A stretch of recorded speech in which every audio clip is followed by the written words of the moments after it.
Let's render some fat into lard.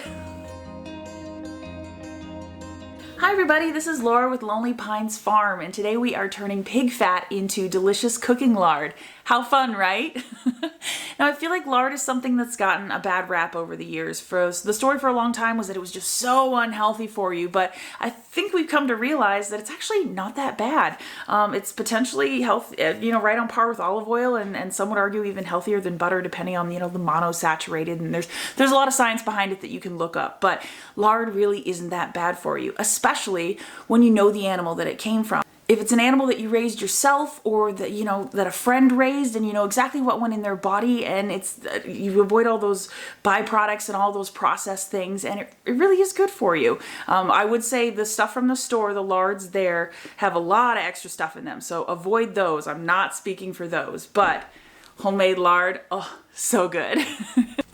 So this is a big bag of fat that we got from Lazy A Homestead. Thanks, Kathy. It's the fat of about one pig. I don't think there's any leaf fat in there included. Honestly, I don't know that much about fat, but this was about 5 crock pots worth, so there was a lot of material to work with.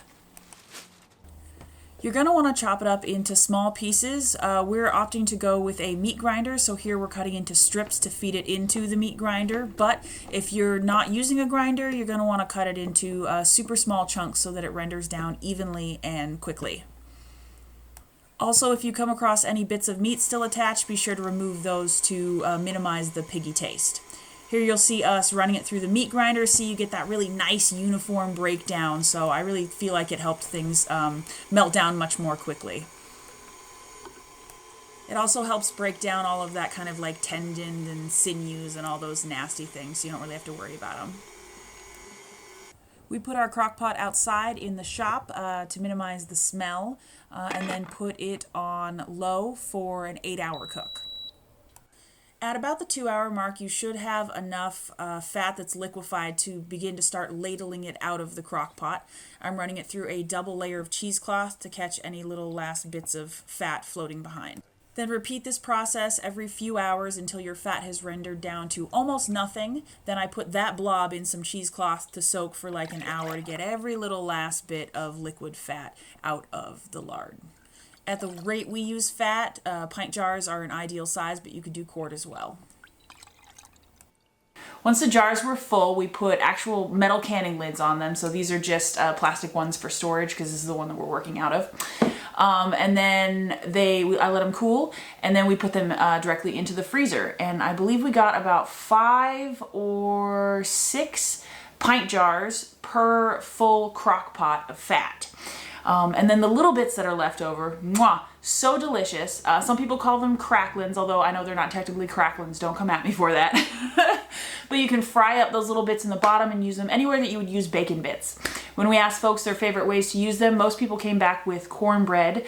We've definitely thrown them in quite a few breakfast dishes, and those have been really good. What we did for long-term storage is that I threw them in these fantastic little ice cube trays.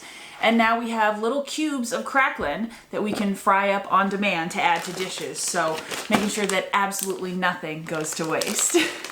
And that's all there is to it. Now we have a freezer full of lard, which is perfect for cooking, for frying, for chicken fried steak, for gravies, for most anything savory. Some folks will use them in like crusts and sweet dishes. I wouldn't say it has a strong pig taste, but there is definitely a little bit of piggy flavor in there. So I don't think we're going to be using them for any sort of sweet desserts, but for anything savory, this just adds that secret just flavor in the background. Well, you can't tell why it's so good, but it's just so good. So I hope this was helpful. If you guys have any questions on rendering fat, this is our first time, but these are all the tips and tricks that we've learned from all of our research and all of the people that we've talked to. So hope this was helpful. Drop any comments down below. Be sure to hit the subscribe and like button, and we'll see you guys next time.